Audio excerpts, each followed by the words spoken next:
نبوت و رسالت کی چھاؤں میں غار حرا کے اندر رسول اللہ صلی اللہ علیہ وسلم کی عمر شریف جب 40 برس کے قریب ہو چلی اور اس دوران آپ صلی اللہ علیہ وسلم کے اب تک کے تأملات نے قوم سے آپ صلی اللہ علیہ وسلم کا ذہنی اور فکری فاصلہ بہت وسیع کر دیا تھا، تو آپ صلی اللہ علیہ وسلم کو تنہائی محبوب ہو گئی۔ چنانچہ آپ صلی اللہ علیہ وسلم ستو اور پانی لے کر مکہ سے کوئی 2 میل دور کوہ حرا کے غار میں جا رہے تھے۔ یہ ایک مختصر سا غار ہے جس کا طول 4 گز اور عرض 1.25 گز ہے۔ یہ نیچے کی جانب گہرا نہیں ہے بلکہ ایک مختصر راستے کے بازو میں اوپر کی چٹانوں کے باہم ملنے سے ایک کوتل کی شکل اختیار کیے ہوئے ہے۔ آپ صلی اللہ علیہ وسلم جب یہاں تشریف لے جاتے تو حضرت خدیجہ رضی اللہ تعالیٰ عنہ بھی آپ صلی اللہ علیہ وسلم کے ہمراہ جاتی اور قریب ہی کسی جگہ موجود رہتی۔ آپ صلی اللہ علیہ وسلم رمضان بھر اس غار حرا میں قیام فرماتے، آنے جانے والے مسکینوں کو کھانا کھلاتے اور بقیہ اوقات اللہ تعالیٰ کی عبادت میں گزارتے، کائنات کے مشاہد اور اس کے پیچھے کار فرما قدرت نادرہ پر غور فرماتے۔ آپ صلی اللہ علیہ وسلم کو اپنی قوم کے شرکی عقائد اور واہیات تصورات پر بالکل اطمینان نہ تھا، لیکن آپ صلی اللہ علیہ وسلم کے سامنے کوئی واضح راستہ، معین طریقہ اور افراد و تفریط سے ہٹی ہوئی کوئی ایسی راہ نہ تھی جس پر آپ صلی اللہ علیہ وسلم اطمینان و انشراح قلب کے ساتھ رواں دواں ہو سکتے۔ نبی صلی اللہ علیہ وسلم کی تنہائی پسندی بھی در حقیقت اللہ تعالیٰ کی تدبیر کا ایک حصہ تھی۔ اس طرح اللہ تعالیٰ آپ صلی اللہ علیہ وسلم کو آنے والے کار عظیم کے لیے تیار کر رہا تھا۔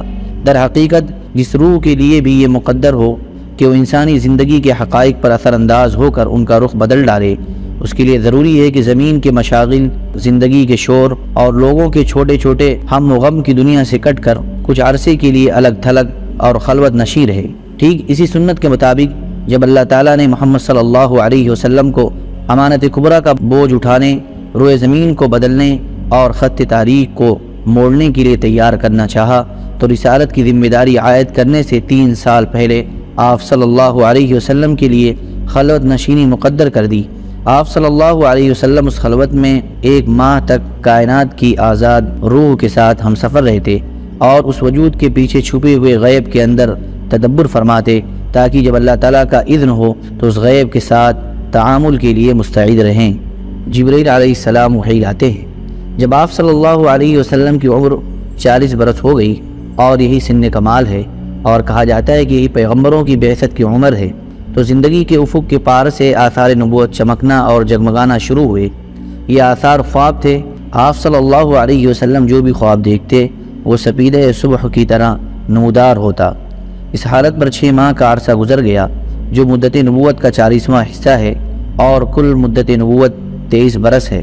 اس کے بعد جب حرا میں خلوت نشینی کا 3 سال آیا تو اللہ تعالیٰ نے چاہا کہ روئے زمین کے باشندوں پر اس کی رحمت کا فیضان ہو، چنانچہ اس نے آپ صلی اللہ علیہ وسلم کو نبوت سے مشرف کیا اور حضرت جبرائیل علیہ السلام قرآن مجید کی چند آیات لے کر آپ صلی اللہ علیہ وسلم کے پاس تشریف لائے۔ دلائل و قرائن پر ایک جامع نگاہ ڈال کر حضرت جبرائیل علیہ السلام کی تشریف آوری کے اس واقعے کی تاریخ معین کی جا سکتی ہے۔ ہماری تحقیق کے مطابق یہ واقعہ رمضان المبارک کی 21 تاریخ کو دوشنبہ کی رات میں پیش آیا۔ اس روز اگست کی 10 تاریخ تھی اور 610 عیسوی تھا۔ قمری حساب سے نبی صلی اللہ علیہ وسلم کی عمر 40 سال 6 مہینے 12 دن اور شمسی حساب سے 39 سال 3 مہینے 22 دن تھی۔ آئیے اب ذرا حضرت عائشہ رضی اللہ تعالیٰ عنہ کی زبانی اس واقعے کی تفصیلات سنیں۔ یہ انوار لاہوت کا ایک ایسا شعلہ تھا جس سے کفر و ضلالت کی تاریکیاں چھٹتی چلی گئیں، یہاں تک کہ زندگی کی رفتار بدل گئی اور تاریخ کا رخ پلٹ گیا۔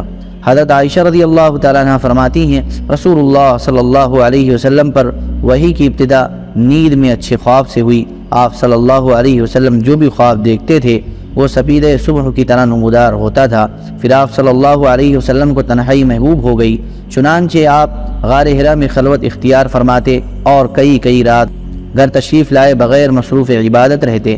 اس کے لیے آپ صلی اللہ علیہ وسلم توشہ لے جاتے، پھر توشہ ختم ہونے پر حضرت خدیجہ رضی اللہ تعالیٰ عنہ کے پاس واپس آتے اور تقریباً اتنے ہی دنوں کے لیے پھر توشہ لے جاتے، یہاں تک کہ آپ کے پاس حق آیا اور آپ غار حرا میں تھے، یعنی آپ کے پاس فرشتہ آیا اور اس نے کہا پڑھو۔ آپ نے فرمایا میں پڑھا ہوا نہیں ہوں۔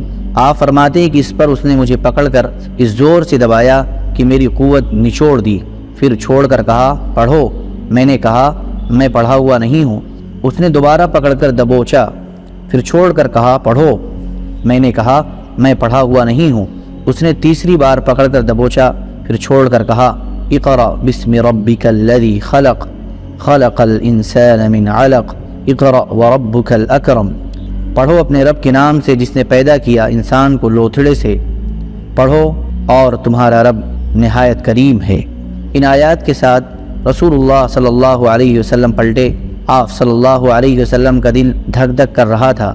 حضرت خدیجہ بنت خویلد رضی اللہ تعالی عنہ کے پاس تشریف لائے اور فرمایا مجھے چادر اڑا دو، مجھے چادر اڑا دو۔ انہوں نے آپ صلی اللہ علیہ وسلم کو چادر اڑا دی، یہاں تک کہ خوف جاتا رہا۔ اس کے بعد آپ صلی اللہ علیہ وسلم نے حضرت خدیجہ رضی اللہ تعالی عنہ کو واقعہ کی اطلاع دیتے ہوئے فرمایا یہ مجھے کیا ہو گیا ہے، مجھے تو اپنی جان کا ڈر لگتا ہے۔ حضرت خدیجہ رضی اللہ تعالی عنہ نے کہا قطعاً نہیں، بخدا آپ صلی اللہ علیہ وسلم کو اللہ تعالیٰ رسوا نہ کرے گا۔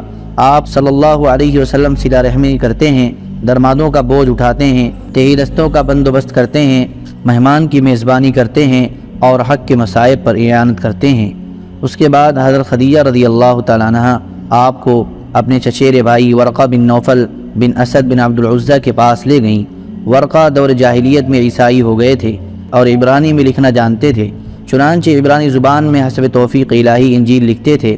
اس وقت بہت بوڑھے اور نابینا ہو چکے تھے۔ ان سے حضرت خدیجہ نے کہا بھائی جان آپ اپنے بھتیجے کی بات سنیں۔ ورقہ نے کہا بھتیجے تم کیا دیکھتے ہو؟ رسول اللہ صلی اللہ علیہ وسلم نے جو کچھ دیکھا تھا بیان فرما دیا۔ اس پر ورقہ نے آپ سے کہا یہ تو وہی ناموس ہے جسے اللہ تعالیٰ نے موسیٰ پر نازل کیا تھا۔ کاش میں اس وقت توانا ہوتا، کاش میں اس وقت زندہ ہوتا جب آپ کی قوم آپ کو نکال دے گی۔ رسول اللہ صلی اللہ علیہ وسلم نے فرمایا اچھا تو کیا یہ لوگ مجھے نکال دیں گے؟ ورقہ نے کہا ہاں، جب بھی کوئی آدمی اس طرح کا پیغام لایا جیسا تم لائے ہو تو اس سے ضرور دشمنی کی گئی ہے، اور اگر میں نے تمہارا زمانہ پایا تو تمہاری زبردست مدد کروں گا۔ اس کے بعد ورقہ جلدی ہی فوت ہو گئے اور وہی رک گئی۔ تبری اور ابن ہشام کی روایت سے معلوم ہوتا ہے کہ آپ اچانک وحی کی آمد کے بعد غار حرا سے نکلے تو پھر واپس آ کر اپنی بقیہ مدت قیام پوری کی۔ اس کے بعد مکہ تشریف لائے۔ تبری کی روایت سے آپ کے نکلنے کے سبب پر بھی روشنی پڑتی ہے۔ روایت یہ ہے رسول اللہ صلی اللہ علیہ وسلم نے وحی کی آمد کا تذکرہ کرتے ہوئے فرمایا اللہ کی مخلوق میں شاعر اور پاگل سے بڑھ کر میرے نزدیک کوئی قابل نفرت نہ تھا۔ میں شدت نفرت سے ان کی طرف دیکھنے کی تاب نہ رکھتا تھا۔ اب جو وحی آئی تو میں نے اپنے جی میں کہا کہ یہ ناکارہ یعنی خود آپ شاعر یا پاگل ہے۔ میرے بارے میں قریش ایسی بات کبھی نہ کہہ سکیں گے۔ میں پہاڑ کی چوٹی پر جا رہا ہوں، وہاں سے اپنے آپ کو نیچے لڑکا دوں گا اور اپنا خاتمہ کر لوں گا اور ہمیشہ کے لیے راحت پا جاؤں گا۔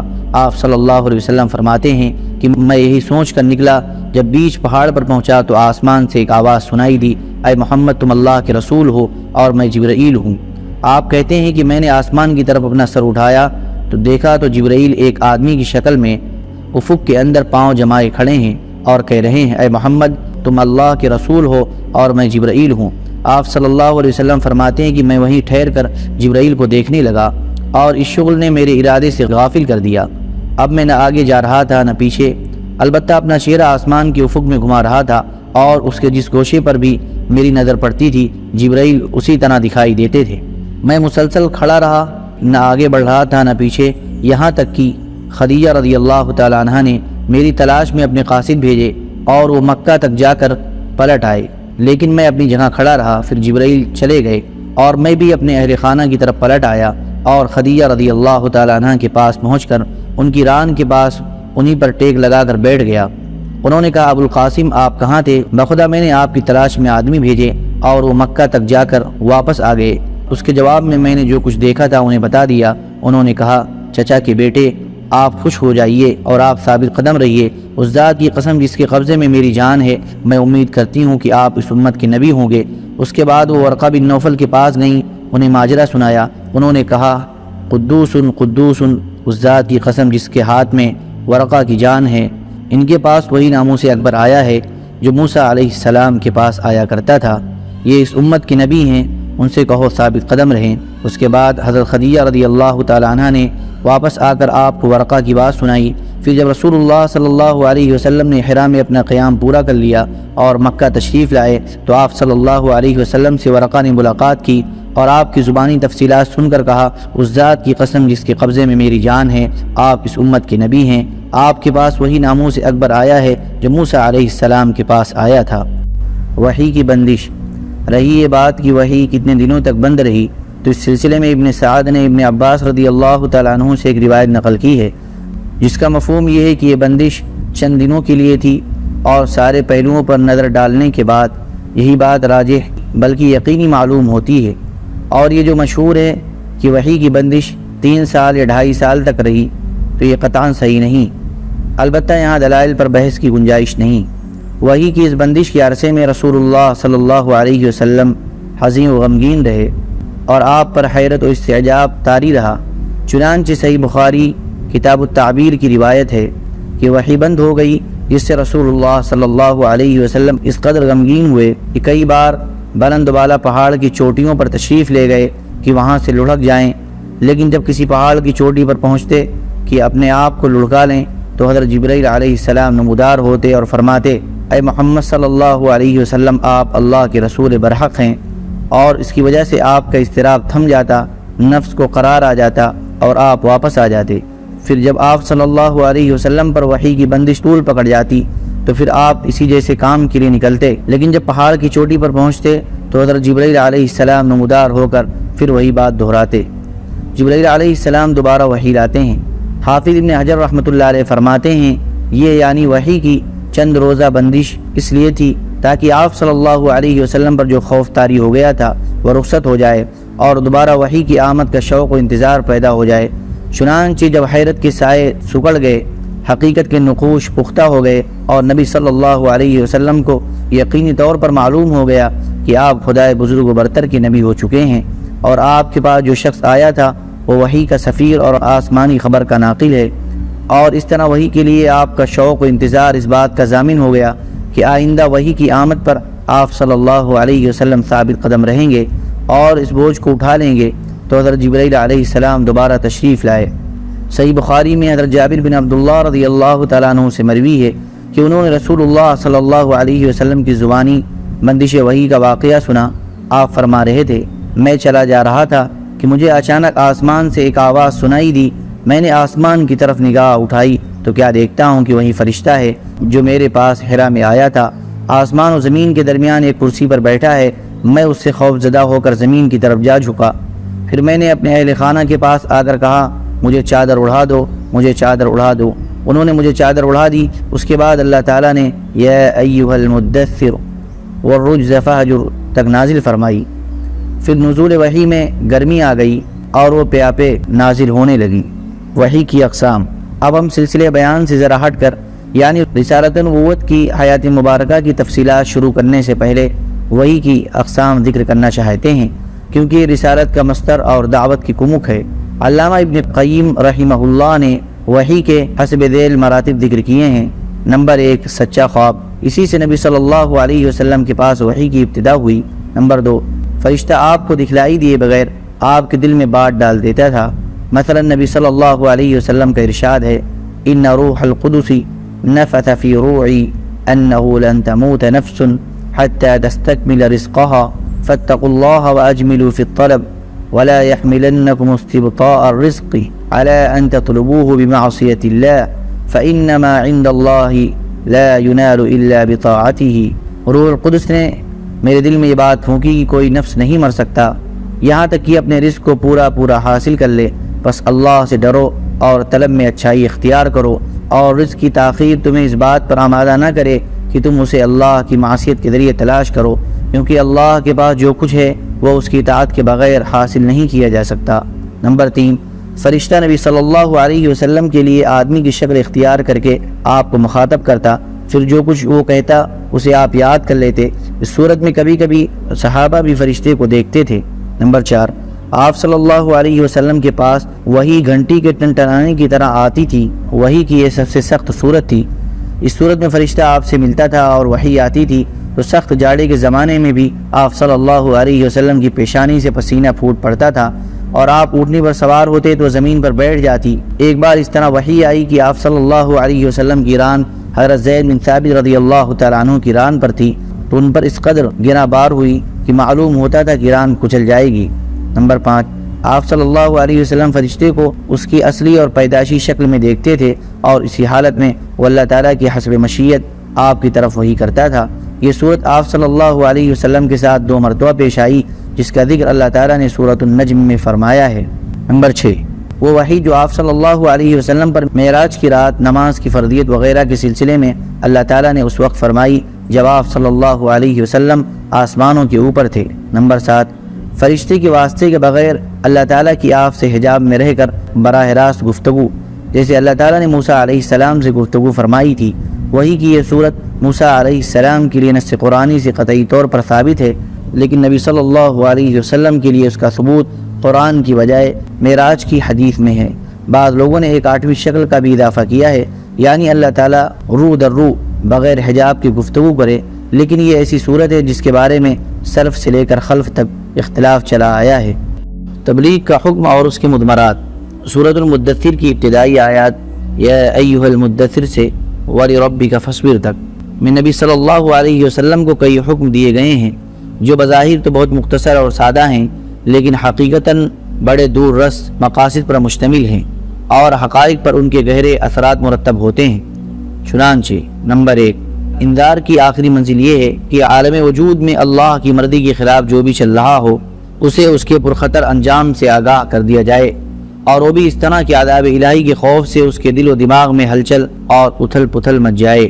نمبر 2، رب کی بڑائی و کبریائی بجا لانے کی آخری منزل یہ ہے کہ روئے زمین پر کسی اور کی کبریائی برقرار نہ رہنے دی جائے، بلکہ اس کی شوکت توڑ دی جائے اور اسے الٹ کر رکھ دیا جائے، یہاں تک کہ روئے زمین پر صرف اللہ کی بڑائی باقی رہے۔ نمبر 3، کپڑے کی پاکی اور گندگی سے دوری کی آخری منزل یہ ہے کہ ظاہر و باطن کی پاکی اور تمام شوائب و الواس سے نفس کی صفائی کے سلسلے میں اس حد تک کمال کو پہنچ جائے جو اللہ کی رحمت کے گھنے سائے میں اس کی حفاظت و نگہداشت اور ہدایت و نور کے تحت ممکن ہے، یہاں تک کہ انسانی معاشرے کا ایسا اعلیٰ ترین نمونہ بن جائے کہ آپ کی طرف تمام قلب سلیم کھنچے چلے جائیں اور آپ کی ہیبت و عظمت کا احساس تمام کج دلوں کو ہو جائے، اور اس طرح ساری دنیا موافقت یا مخالفت میں آپ کے گرد مرتکز ہو جائے۔ نمبر 4، احسان کر کے اس پر کثرت نہ چاہنے کی آخری منزل یہ ہے کہ اپنی جد و جہد اور کارناموں کو بڑائی اور اہمیت نہ دیں، بلکہ ایک کے بعد دوسرے عمل کے لیے جد و جہد کرتے جائیں اور بڑے پیمانے پر قربانی اور جہد و مشقت کر کے اس سے اس معنی میں فراموش کرتے جائیں کہ یہ ہمارا کوئی کارنامہ نہیں ہے، یعنی اللہ کی یاد اور اس کے سامنے جواب دہی کا احساس اپنی جہد و مشقت کے احساس پر غالب رہے۔ نمبر 5، آخری آیت میں اشارہ ہے کہ اللہ کی طرف دعوت کا کام شروع کرنے کے بعد معاندین کی جانب سے مخالفت، استہزاء، ہنسی اور ٹھٹے کی شکلوں میں ایذا رسانی سے لے کر آپ کو اور آپ کے ساتھیوں کو قتل کرنے اور آپ کے گرد جمع ہونے والے اہل ایمان کو نیست و نابود کرنے تک کی بھرپور کوششیں ہوں گی، اور آپ کو ان سب سے سابقہ پیش آئے گا۔ اس صورت میں آپ کو بڑی پامردی اور پختگی سے صبر کرنا ہوگا، وہ بھی اس لیے نہیں کہ اس صبر کے بدلے کسی حظ نفسانی کے حصول کی توقع ہو، بلکہ محض اپنے رب کی مرضی اور اس کے دین کی سربلندی کے لیے۔ وَلِرَبِّكَ فَاصْبِرْ، اللہ اکبر۔ یہ احکامات اپنی ظاہری شکل میں کتنے سادہ اور مختصر ہیں، اور ان کے الفاظ کی بندش کتنی پرسکون اور پرکشش نغمگی لیے ہوئے ہے، لیکن عمل اور مقصد کے لحاظ سے یہ احکامات کتنے بھاری، کتنے باعظمت اور کتنے سخت ہیں، اور ان کے نتیجے میں کتنی سخت چوکھی آندھی بپا ہوگی جو ساری دنیا کے گوشے گوشے کو ہلا کر اور ایک کو دوسرے سے گتھ کر رکھ دے گی۔ انہی مذکورہ آیات میں دعوت و تبلیغ کا مواد بھی موجود ہے۔ انذار کا مطلب ہی یہ ہے کہ بنی آدم کے کچھ اعمال ایسے ہیں جن کا انجام برا ہے، اور یہ سب کو معلوم ہے کہ اس دنیا میں لوگوں کو نہ تو ان کے سارے اعمال کا بدلہ دیا جاتا ہے اور نہ دیا جا سکتا ہے، اس لیے انذار کا ایک تقاضا یہ بھی ہے کہ دنیا کے دنوں کے علاوہ ایک دن ایسا بھی ہونا چاہیے جس میں ہر عمل کا پورا پورا اور ٹھیک ٹھیک بدلہ دیا جا سکے۔ یہی قیامت کا دن، جزا کا دن اور بدلے کا دن ہے۔ پھر اس دن بدلہ دیے جانے کا لازمی تقاضا ہے کہ ہم دنیا میں جو زندگی گزار رہے ہیں اس کے علاوہ بھی ایک زندگی ہو۔ بقی آیات میں بندوں سے مطالبہ کیا گیا ہے کہ وہ توحید خالص اختیار کریں، اپنے سارے معاملات اللہ کو سونپ دیں اور اللہ کی مرضی پر نفس کی خواہش اور لوگوں کی مرضی کو تج دیں۔ اس طرح دعوت و تبلیغ کے مواد کا خلاصہ یہ ہوا: الف توحید، با یوم آخرت پر ایمان، جیم تزکیہ نفس کا اہتمام یعنی انجام بد تک لے جانے والے گندے اور فحش کاموں سے پرہیز اور فضائل و کمالات اور اعمال خیر پر کار بندی ہونے کی کوشش، دال اپنے سارے معاملات کی اللہ کو حوالگی و سپردگی۔ ہاں، پھر اس سلسلے کی آخری کڑی یہ ہے کہ یہ سب کچھ نبی صلی اللہ علیہ وسلم کی رسالت پر ایمان لا کر آپ کی باعظمت قیادت اور رشد و ہدایت سے لبریز فرمودات کی روشنی میں انجام دیا جائے۔ پھر ان آیات کا مطلع اللہ بزرگ و برتر کی آواز میں ایک آسمانی ندا پر مشتمل ہے، جس میں نبی صلی اللہ علیہ وسلم کو اس عظیم و جلیل کام کے لیے اٹھنے اور نیند کی چادر پوشی اور بستر کی گرمی سے نکل کر جہاد و کفاح اور سعی و مشقت کے میدان میں آنے کے لیے کہا گیا ہے۔ یا ایھا المدثر قم فانذر، اے چادر پوش اٹھ اور ڈرا۔ گویا یہ کہا جا رہا ہے کہ جسے اپنے لیے جینا ہے وہ تو راحت کی زندگی گزار سکتا ہے، لیکن آپ صلی اللہ علیہ وسلم جو اس زبردست بوجھ کو اٹھا رہے ہیں، تو آپ صلی اللہ علیہ وسلم کو نیند سے کیا تعلق؟ آپ صلی اللہ علیہ وسلم کو راحت سے کیا سروکار؟ آپ صلی اللہ علیہ وسلم کو گرم بستر سے کیا مطلب؟ پرسکون زندگی سے کیا نسبت؟ راحت بخش ساز و سامان سے کیا واسطہ؟ آپ صلی اللہ علیہ وسلم اٹھ جائیے اس کار عظیم کے لیے جو آپ صلی اللہ علیہ وسلم کا منتظر ہے، اس باریں گرا کے لیے جو آپ صلی اللہ علیہ وسلم کی خاطر تیار ہے۔ اٹھ جائیے جہد و مشقت کے لیے، تھکان اور محنت کے لیے اٹھ جائیے کہ اب نیند اور راحت کا وقت گزر چکا ہے، اب آج سے پیم بیداری اور طویل و پرمشقت جہاد ہے۔ اٹھ جائیے اور اس کام کے لیے مستعد اور تیار ہو جائیے۔ یہ بڑا عظیم اور پرہیبت کلمہ ہے۔ اس نے نبی صلی اللہ علیہ وسلم کو پرسکون گھر، گرم آغوش اور نرم بستر سے کھینچ کر تند طوفان اور تیز جھکڑوں کے درمیان اتاہ سمندر میں پھینک دیا اور لوگوں کے ضمیر اور زندگی کے حقائق کی کشائش کے درمیان لا کھڑا کیا۔ پھر رسول اللہ صلی اللہ علیہ وسلم اٹھ گئے اور 20 سال سے زیادہ عرصے تک اٹھے رہے۔ راحت و سکون تج دیا، زندگی اپنے لیے اور اہل و عیال کے لیے نہ رہی۔ آپ اٹھے تو اٹھتے ہی رہے، کام اللہ کی طرف دعوت دینا تھا۔ آپ نے یہ کمر توڑ بار گنا اپنے شانے پر کسی دباؤ کے بغیر اٹھا لیا۔ یہ بوجھ تھا اس روئے زمین پر امانت کبریٰ کا بوجھ، ساری انسانیت کا بوجھ، سارے عقیدے کا بوجھ اور مختلف میدانوں میں جہاد و دفاع کا بوجھ۔ آپ نے 20 سال سے زیادہ عرصے تک پہم اور ہماگیر مارکہ آرائی میں زندگی بسر کی، اور اس پورے عرصے میں یعنی جب سے آپ نے وہ آسمانی ندائے جلیل سنی اور یہ گرہ بار ذمہ داری پائی، آپ کو کوئی ایک حالت کسی دوسری حالت سے غافل نہ کر سکی۔ اللہ آپ کو ہماری طرف سے اور ساری انسانیت کی طرف سے بہترین جزا دے۔ عہد نبوت اور حیات طیبہ کا مکی دور، دعوت کے ادوار و مراحل۔ ہم نبی کریم صلی اللہ علیہ وسلم کی پیغمبرانہ زندگی کو 2 حصوں میں تقسیم کر سکتے ہیں جو ایک دوسرے سے مکمل طور پر نمایاں اور ممتاز تھے۔ وہ دونوں حصے یہ ہیں: ایک مکی زندگی تقریباً 13 سال، 2 مدنی زندگی 10 سال۔ پھر ان میں سے ہر حصہ کئی مرحلوں پر مشتمل ہے، اور یہ مرحلے بھی اپنی خصوصیات کے اعتبار سے ایک دوسرے سے مختلف اور ممتاز ہیں۔ اس کا اندازہ آپ کی پیغمبرانہ زندگی کے دونوں حصوں میں پیش آنے والے مختلف حالات کا گہرائی سے جائزہ لینے کے بعد ہو سکتا ہے۔ مکی زندگی 3 مرحلوں پر مشتمل تھی: ایک پس پردہ دعوت کا مرحلہ 3 برس، 2 اہل مکہ میں کھلم کھلا دعوت و تبلیغ کا مرحلہ 4 سال نبوت کے آغاز سے 10ویں سال کے اواخر تک، 3 مکہ کے باہر اسلام کی دعوت کی مقبولیت اور پھیلاؤ کا مرحلہ 10ویں سال نبوت کے اواخر سے ہجرت مدینہ تک۔ مدنی زندگی کے مراحل کی تفصیل اپنی جگہ آ رہی ہے۔ پہلا مرحلہ کاوش تبلیغ، خفیہ دعوت کے 3 سال۔ یہ معلوم ہے کہ مکہ دین عرب کا مرکز تھا، یہاں کعبہ کے پاسبان بھی تھے اور ان بتوں کے نگہبان بھی جنہیں پورا عرب تقدیس کی نظر سے دیکھتا تھا۔ اس لیے کسی دور افتادہ مقام کی بنسبت مکہ میں مقصد اصلاح تک رسائی ذرا زیادہ دشوار تھی۔ یہاں ایسی عظیمت درکار تھی جسے مصائب و مشکلات کے جھٹکے اپنی جگہ سے نہ ہلا سکیں۔ اس کیفیت کے پیش نظر حکمت کا تقاضا تھا کہ پہل دعوت و تبلیغ کا کام پس پردہ انجام دیا جائے، تاکہ اہل مکہ کے سامنے اچانک ایک ہیجان خیز صورتحال نہ آ جائے۔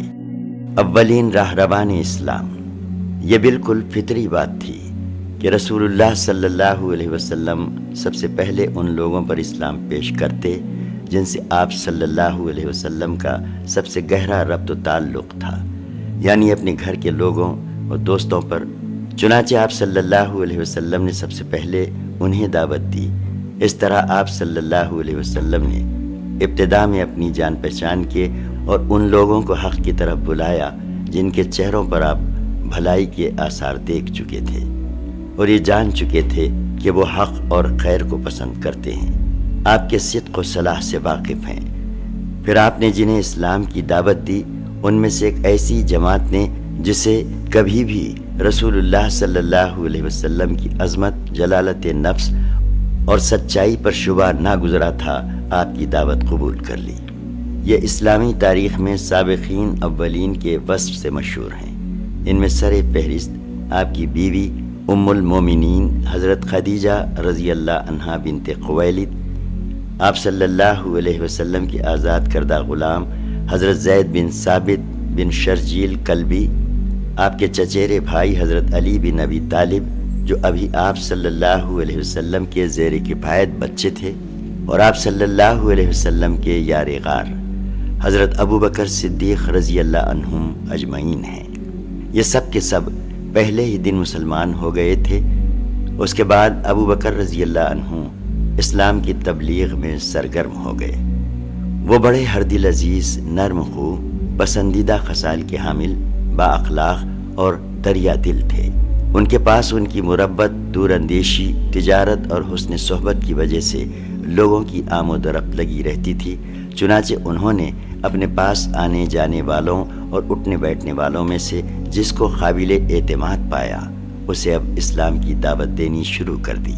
ان کی کوشش سے حضرت عثمان رضی اللہ عنہ، حضرت زبیر رضی اللہ عنہ، حضرت عبد الرحمن بن عوف رضی اللہ عنہ، حضرت سعد بن ابی وقاص رضی اللہ عنہ اور حضرت طلحہ بن عبید اللہ رضی اللہ عنہ مسلمان ہوئے۔ یہ بزرگ اسلام کا ہراول دستہ تھے۔ شروع میں جو لوگ اسلام لائے انہی میں حضرت بلال حبشی رضی اللہ عنہ بھی ہیں۔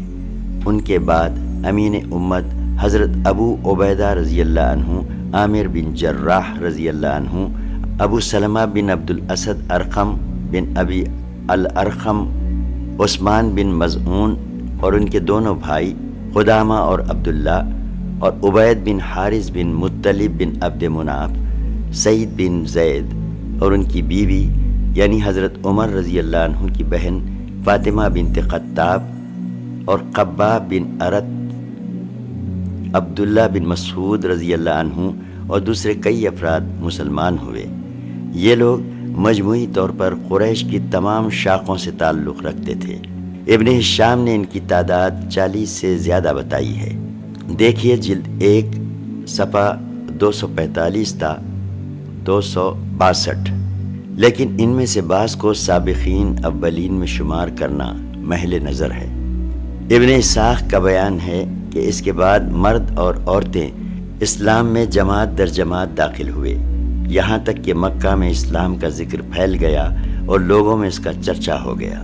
یہ لوگ چھپ چھپا کر مسلمان ہوئے تھے اور رسول اللہ صلی اللہ علیہ وسلم بھی چھپ چھپا کر ہی ان کی رہنمائی اور دینی تعلیم کے لیے ان کے ساتھ جمع ہوتے تھے، کیونکہ تبلیغ کا کام ابھی تک انفرادی طور پر پس پردہ چل رہا تھا۔ ادھر سورہ مدثر کی ابتدائی آیات کے بعد وحی کی آمد پورے تسلسل اور گرم رفتاری کے ساتھ جاری تھی۔ اس دور میں چھوٹی چھوٹی آیتیں نازل ہو رہی تھیں۔ ان آیتوں کا خاتمہ یکساں قسم کے بڑے پرکشش الفاظ پر ہوتا تھا اور ان میں بڑی سکون بخش اور جاذب قلب نغمگی ہوتی تھی جو اس پرسکون اور رقت آمیز فضا کے عین مطابق ہوتی تھی۔ پھر ان آیتوں میں تزکیہ نفس کی خوبیاں اور آلائش دنیا میں لت پت ہونے کی برائیاں بیان کی جاتی تھیں، اور جنت و جہنم کا نقشہ اس طرح کھینچا جاتا تھا گویا کہ وہ آنکھوں کے سامنے ہیں۔ یہ آیتیں اہل ایمان کو اس وقت کے انسانی معاشرے سے بالکل الگ ایک دوسری ہی فضا کی سیر کراتی تھیں۔ نماز ابتداً جو کچھ نازل ہوا اسی میں نماز کا حکم بھی تھا۔ مقاتل بن سلیمان کہتے ہیں کہ اللہ تعالیٰ نے ابتدائے اسلام میں 2 رکعت صبح اور 2 رکعت شام کی نماز فرض کی، کیونکہ اللہ تعالیٰ کا ارشاد ہے وَسَبِّحْ بِحَمْدِ رَبِّكَ بِالْعَشِيِّ وَالْإِبْكَارِ، سورہ 40 آیت 55۔ صبح و شام اپنے رب کی حمد کے ساتھ اس کی تسبیح کرو۔ ابن حجر کہتے ہیں کہ نبی کریم صلی اللہ علیہ وسلم اور اسی طرح آپ صلی اللہ علیہ وسلم کے صحابہ کرام واقعہ معراج سے پہلے قطعی طور پر نماز پڑھتے تھے۔ البتہ اس میں اختلاف ہے کہ نماز پنجگانہ سے پہلے کوئی نماز فرض تھی یا نہیں۔ کچھ لوگ کہتے ہیں کہ سورج کے طلوع اور غروب ہونے سے پہلے ایک نماز فرض تھی۔ حارث بن اسامہ نے ابن لہیہ کے طریق سے موصولاً حضرت زید بن حارثہ رضی اللہ عنہ سے یہ حدیث روایت کی ہے کہ رسول اللہ صلی اللہ علیہ وسلم پر ابتداءً جب وحی آئی تو آپ صلی اللہ علیہ وسلم کے پاس حضرت جبرائیل علیہ السلام تشریف لائے اور آپ کو وضو کا طریقہ سکھایا۔ جب وضو سے فارغ ہوئے تو ایک چلو پانی لے کر شرمگاہ پر چھینٹا مارا۔ ابن ماجہ نے بھی اس مفہوم کی حدیث روایت کی ہے۔ برا بن عازب اور ابن عباس رضی اللہ عنہ سے بھی اسی طرح کی حدیث مروی ہے۔ ابن عباس رضی اللہ عنہ کی حدیث میں یہ بھی مذکور ہے کہ یہ نماز اولین فرائض میں سے تھی۔ ابن ہشام کا بیان ہے کہ نبی کریم صلی اللہ علیہ وسلم اور صحابہ کرام نماز کے وقت گھاٹیوں میں چلے جاتے تھے اور اپنی قوم سے چھپ کر نماز پڑھتے تھے۔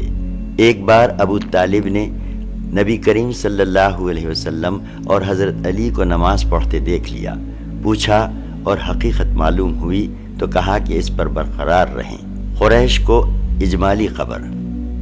مختلف واقعات سے ظاہر ہے کہ اس مرحلے میں تبلیغ کا کام اگرچہ انفرادی طور پر چھپ چھپا کر کیا جا رہا تھا، لیکن قریش کو اس کی سنگن لگ چکی تھی۔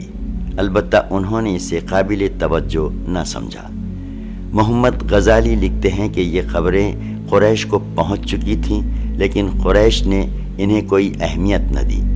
غالباً انہوں نے محمد صلی اللہ علیہ وسلم کو بھی اسی طرح کا کوئی دینی آدمی سمجھا جو الوہیت اور حقوق الوہیت کے موضوع پر گفتگو کرتے ہیں، جیسا کہ امیہ بن ابی سلط، قس بن سعیدہ اور عمر بن نفیل وغیرہ نے کیا تھا۔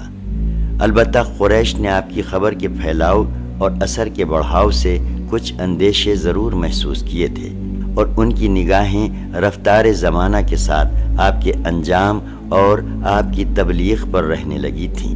3 سال تک تبلیغ کا کام خفیہ اور انفرادی رہا، اور اس دوران اہل ایمان کی ایک جماعت تیار ہو گئی جو اخوت اور تعاون پر قائم تھی، اللہ کا پیغام پہنچا رہی تھی اور اس پیغام کو اس کا مقام دلانے کے لیے کوشاں تھی۔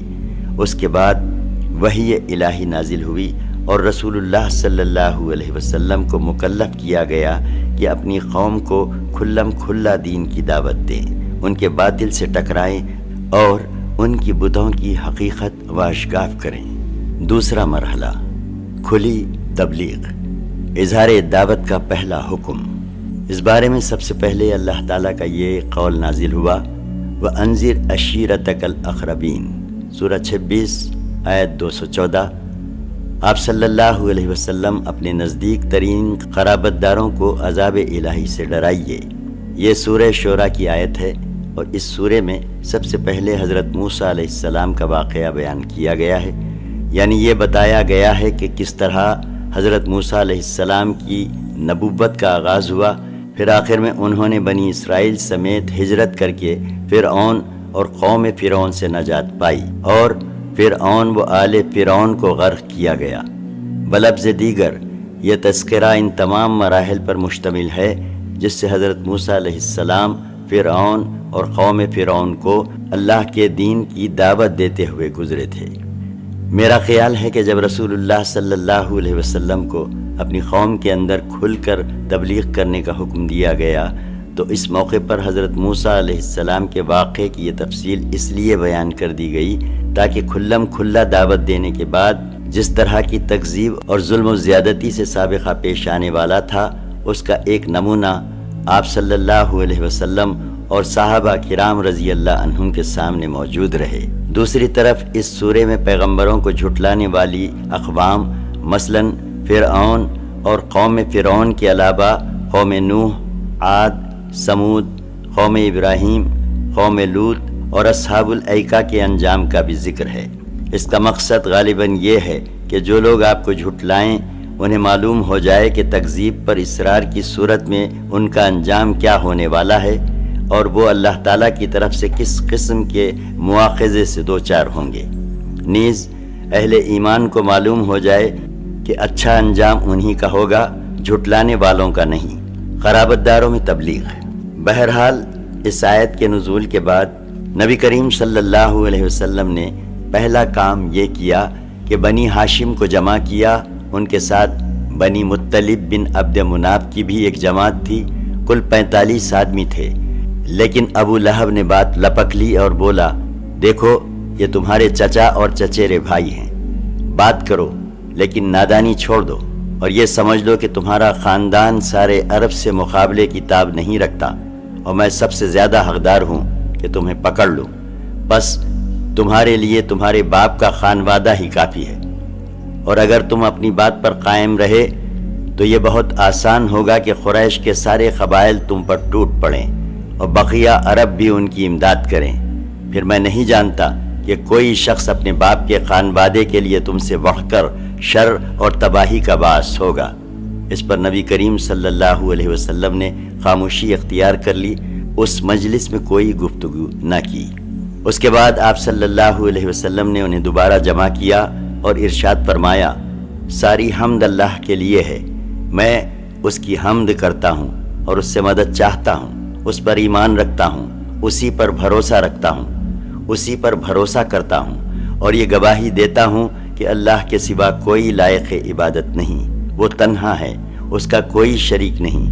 پھر آپ صلی اللہ علیہ وسلم نے فرمایا، رہنما اپنے گھر کے لوگوں سے جھوٹ نہیں بول سکتا، اس خدا کی قسم جس کے سوا کوئی معبود نہیں، میں تمہاری طرف خصوصاً اور لوگوں کی طرف عموماً اللہ کا رسول ہوں۔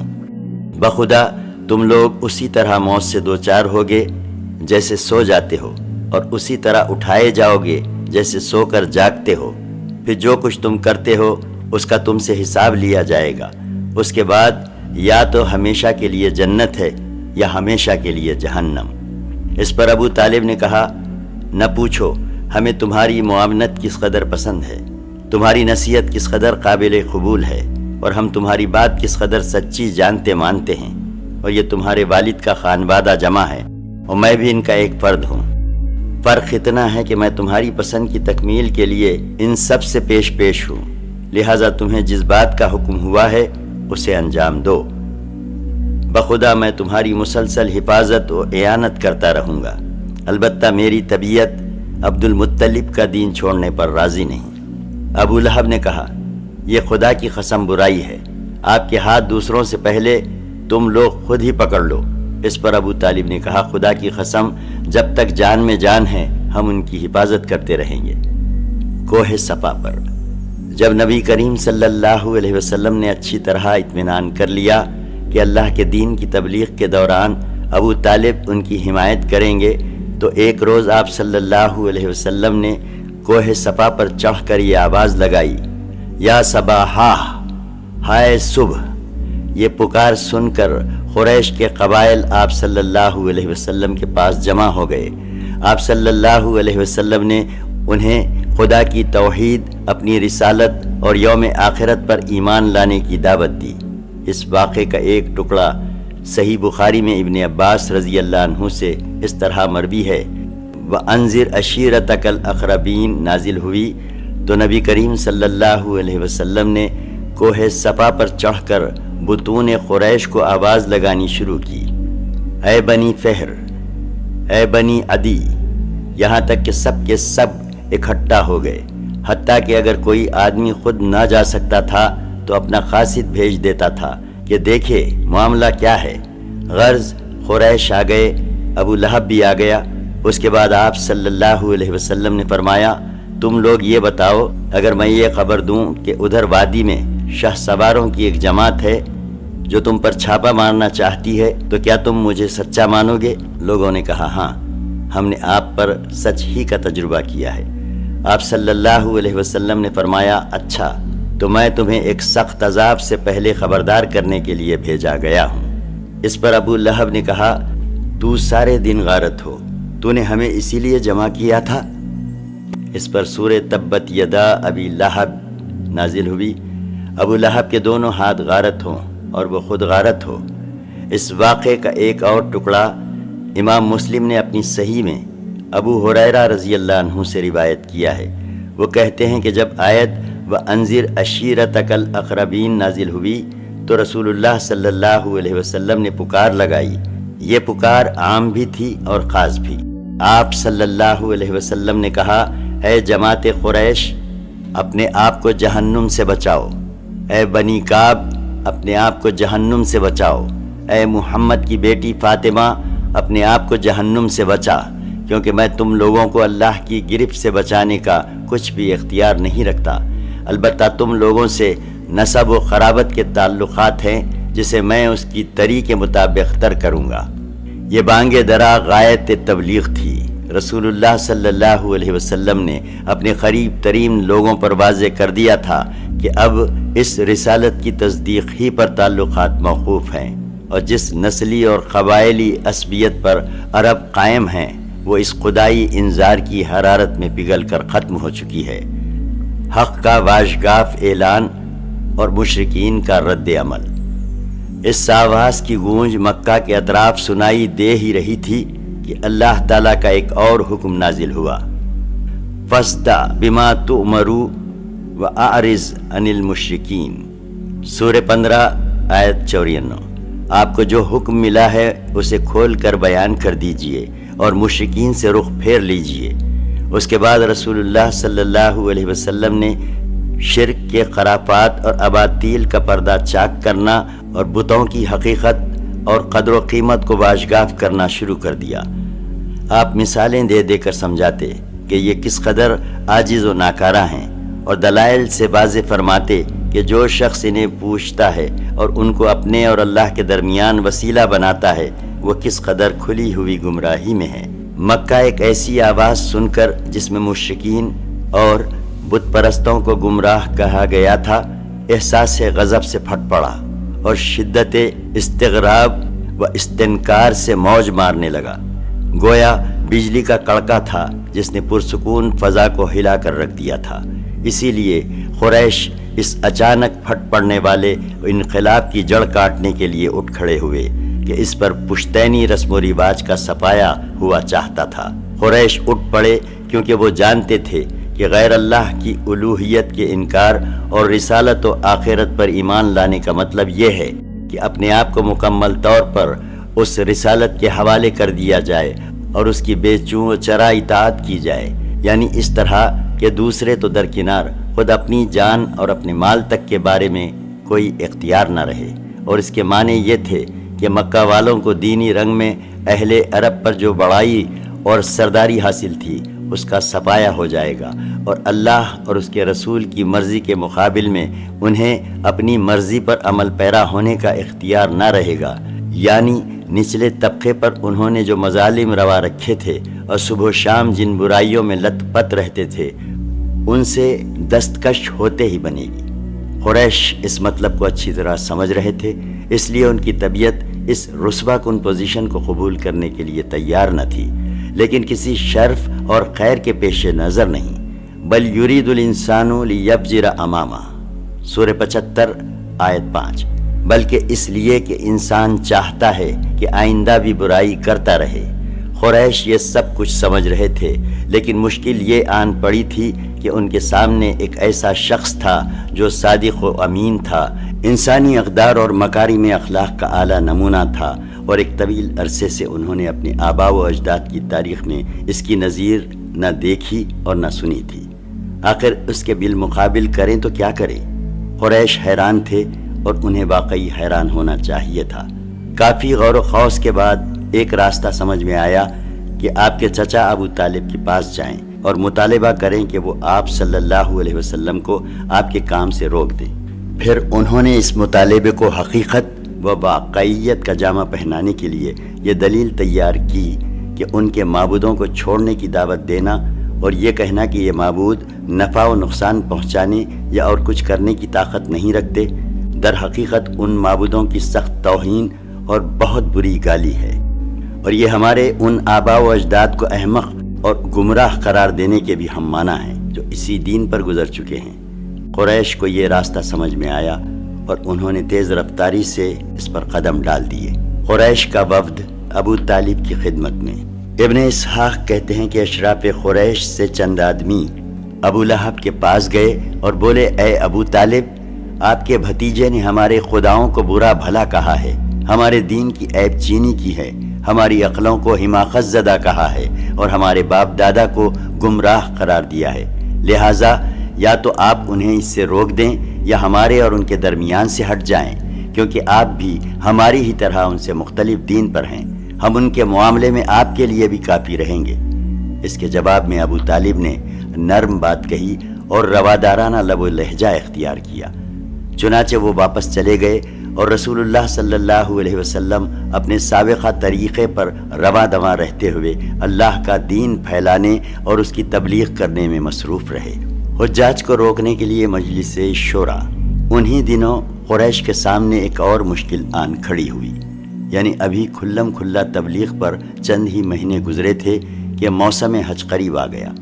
قریش کو معلوم تھا کہ اب عرب کے وفود کی آمد شروع ہوگی، اس لیے وہ ضروری سمجھتے تھے کہ نبی کریم صلی اللہ علیہ وسلم کے متعلق کوئی ایسی بات کہیں جس کی وجہ سے اہل عرب کے دلوں پر آپ کی تبلیغ کا اثر نہ ہو۔ چنانچہ وہ اس بات پر گفت و شنید کے لیے ولید بن مغیرہ کے پاس اکٹھا ہوئے۔ ولید نے کہا، اس بارے میں تم لوگ ایک رائے اختیار کر لو، تم میں باہم کوئی اختلاف نہیں ہونا چاہیے کہ خود تمہارا ہی ایک آدمی دوسرے آدمی کی تکذیب کرے اور ایک کی بات دوسرے کی بات کو کاٹ دے۔ لوگوں نے کہا، آپ ہی کہیے۔ اس نے کہا، نہیں، تم لوگ کہو، میں سنوں گا۔ اس پر چند لوگوں نے کہا، ہم کہیں گے کہ وہ کاہن ہے۔ ولید نے کہا، نہیں، بخدا وہ کاہن نہیں ہے، ہم نے کاہنوں کو دیکھا ہے، اس شخص کے اندر نہ کاہنوں جیسی گنگناہٹ ہے نہ اس کے جیسی قافیہ گوئی اور تک بندی۔ اس پر لوگوں نے کہا، تب ہم کہیں گے کہ وہ پاگل ہے۔ ولید نے کہا، نہیں، وہ پاگل بھی نہیں، ہم نے پاگل بھی دیکھا ہے اور اس کی کیفیت بھی، اس شخص کے اندر نہ پاگلوں جیسی دم گھٹنے کی کیفیت اور الٹی سیدھی حرکتیں ہیں اور نہ اس کے جیسی بہکی بہکی باتیں۔ لوگوں نے کہا، تب ہم کہیں گے کہ وہ شاعر ہے۔ ولید نے کہا، وہ شاعر بھی نہیں، ہمیں رجز، حجز، قریض، مقبوض، مبسوط سارے ہی اصناف سخن معلوم ہیں، اس کی بات بہرحال شعر نہیں ہے۔ لوگوں نے کہا، تب ہم کہیں گے کہ وہ جادوگر ہے۔ ولید نے کہا، یہ شخص جادوگر بھی نہیں، ہم نے جادوگر اور ان کا جادو بھی دیکھا ہے، یہ شخص نہ تو ان کی طرح جھاڑ پھونک کرتا ہے نہ گرہ لگاتا ہے۔ لوگوں نے کہا، تب ہم کیا کہیں گے؟ ولید نے کہا، خدا کی قسم اس کی بات بڑی شیریں ہے، اس کی جڑ پائیدار ہے اور اس کی شاخ پھلدار، تم جو بات بھی کہو گے لوگ اسے باطل سمجھیں گے، البتہ اس کے بارے میں سب سے مناسب بات یہ کہہ سکتے ہو کہ وہ جادوگر ہے، اس نے ایسا کلام پیش کیا ہے، وہ جادو ہے، اس سے باپ بیٹے، بھائی بھائی، شوہر بیوی اور کنبے قبیلے میں پھوٹ پڑ جاتی ہے۔ بالآخر لوگ اسی تجویز پر متفق ہو کر وہاں سے رخصت ہوئے۔ بعض روایت میں یہ تفصیل بھی مذکور ہے کہ جب ولید نے لوگوں کی ساری تجویزیں رد کر دیں تو لوگوں نے کہا کہ پھر آپ ہی اپنی بے داغ رائے پیش کیجئے۔ اس پر ولید نے کہا، ذرا سوچ لینے دو۔ اس کے بعد وہ سوچتا رہا یہاں تک کہ اپنی مذکورہ بالا رائے ظاہر کی۔ اسی معاملے میں ولید کے متعلق سورہ مدثر کی 16 آیات 11 تا 26 نازل ہوئیں، جن میں سے چند آیات کے اندر اس کے سوچنے کی کیفیت کا نقشہ بھی کھینچا گیا۔ چنانچہ ارشاد ہوا، اس نے سوچا اور اندازہ لگایا وہ غارت ہو۔ اس نے کیسا اندازہ لگایا؟ پھر غارت ہو، اس نے کیا اندازہ لگایا؟ پھر نظر دوڑائی، پھر پیشانی سکیڑی اور منہ بسورا، پھر پلٹا اور تکبر کیا، آخرکار کہا، یہ نرالا جادو ہے جو پہلے سے نقل ہوتا آ رہا ہے، یہ محض انسان کا کلام ہے۔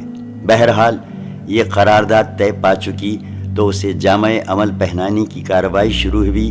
کچھ کفار مکہ عازمین حج کے مختلف راستوں پر بیٹھ گئے اور وہاں سے ہر گزرنے والے کو آپ صلی اللہ علیہ وسلم کے خطرے سے آگاہ کرتے ہوئے آپ صلی اللہ علیہ وسلم کے متعلق تفصیلات بتانے لگے۔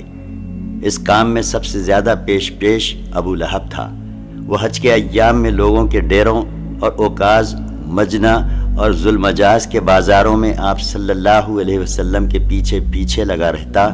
آپ صلی اللہ علیہ وسلم اللہ کے دین کی تبلیغ کرتے اور ابو لہب پیچھے پیچھے یہ کہتا کہ اس کی بات نہ ماننا، یہ جھوٹا بددین ہے۔ اس دوڑ دھوپ کا نتیجہ یہ ہوا کہ لوگ اس حج سے اپنے گھروں کو واپس ہوئے تو ان کے علم میں یہ بات آ چکی تھی کہ آپ صلی اللہ علیہ وسلم نے دعوی نبوت کیا ہے، اور یوں ان کے ذریعے پورے دیار عرب میں آپ صلی اللہ علیہ وسلم کا چرچا پھیل گیا۔ محاذ آرائی کے مختلف انداز۔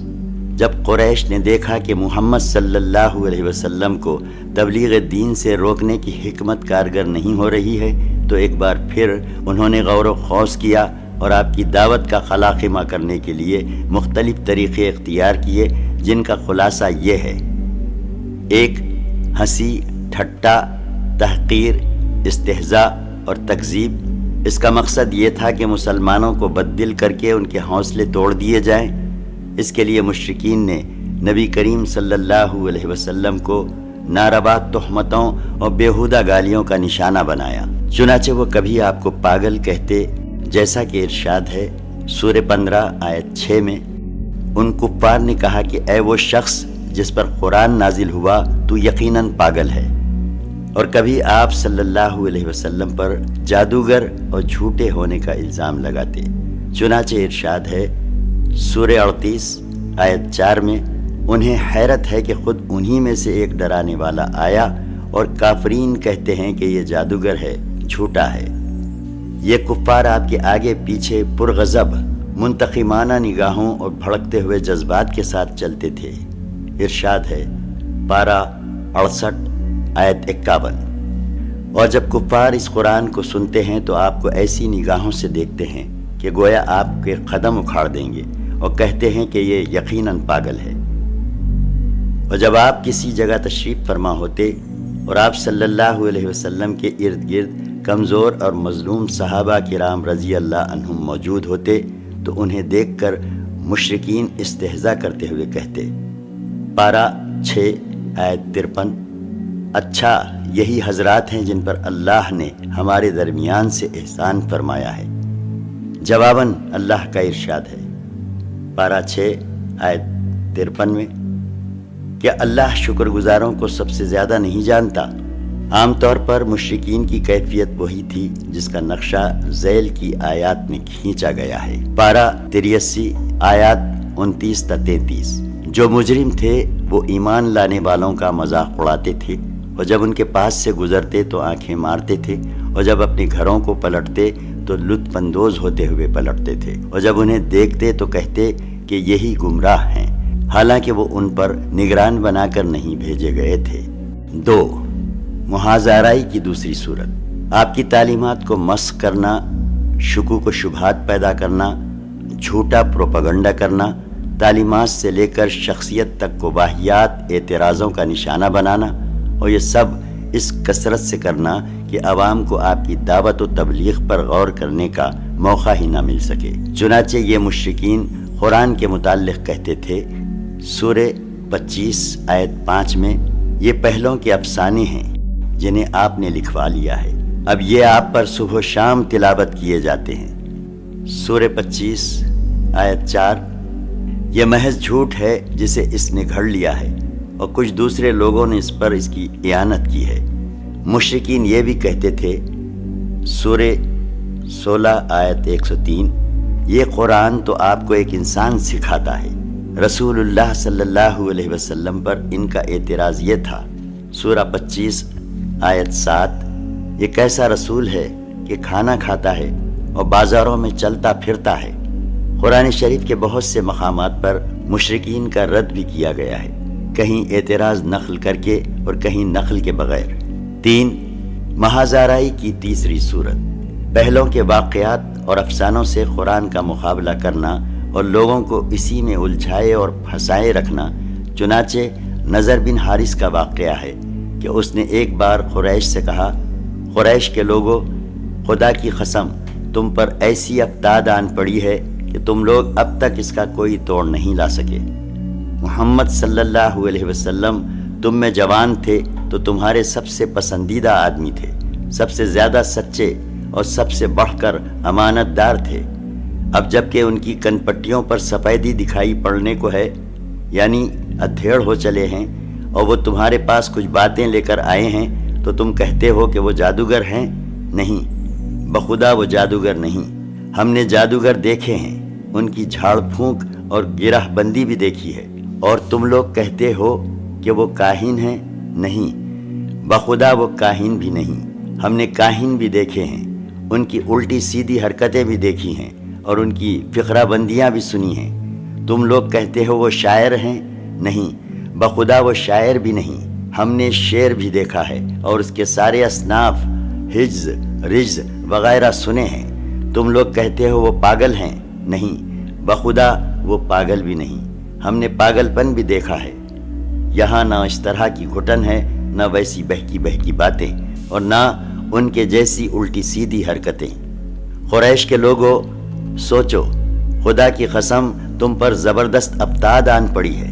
اس کے بعد نضر بن حارث ہیرا گیا، وہاں بادشاہوں کے واقعات اور رستم و اسفندیار کے قصے سیکھے۔ پھر واپس آیا تو جب رسول اللہ صلی اللہ علیہ وسلم کسی جگہ بیٹھ کر اللہ کی باتیں کرتے، اس کی گرفت سے لوگوں کو ڈراتے، تو آپ کے بعد یہ شخص وہاں پہنچ جاتا اور کہتا کہ بخدا محمد کی باتیں مجھ سے بہتر نہیں۔ اس کے بعد وہ فارس کے بادشاہوں اور رستم و اسفندیار کے قصے سناتا، پھر کہتا آخر کس بنا پر محمد کی بات مجھ سے بہتر ہے۔ ابن عباس کی روایت سے یہ بھی معلوم ہوتا ہے کہ نضر نے چند لونڈیاں خرید رکھی تھی، اور جب وہ کسی آدمی کے متعلق سنتا کہ وہ نبی صلی اللہ علیہ وسلم کی طرف مائل ہے تو اس پر ایک لونڈی مسلط کر دیتا جو اسے کھلاتی پلاتی اور گانے سناتی، یہاں تک کہ اسلام کی طرف اس کا جھکاؤ باقی نہ رہ جاتا۔ اسی سلسلے میں یہ ارشاد الہی نازل ہوا، کچھ لوگ ایسے ہیں جو کھیل کی بات خریدتے ہیں تاکہ اللہ کی راہ سے بھٹکا دیں۔